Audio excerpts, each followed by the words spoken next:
معايا هنا علبة صغيرة من الزبادي او 3 معالق كبار. معايا توابل ملح وفلفل اسود وكمون وبهارات مشكلة. معلقة كبيرة من النشا. بصلاية كبيرة مقطعينها زي ما احنا حابين، زي ما تحبوا تقطعوها. طماطمايه،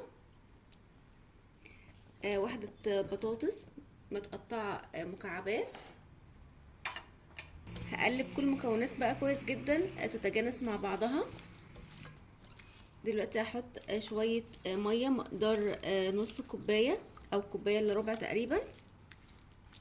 دلوقتي بقى هحط مقدار معلقتين كبار من الزيت النباتي.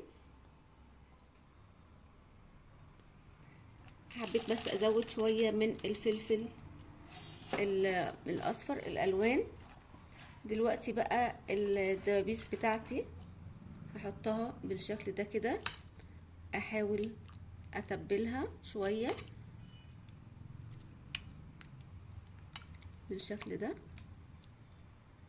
هنزل كله. انا كده بمنديل مسحت البايركس معايا عشان ما يتحرقش في الفرن.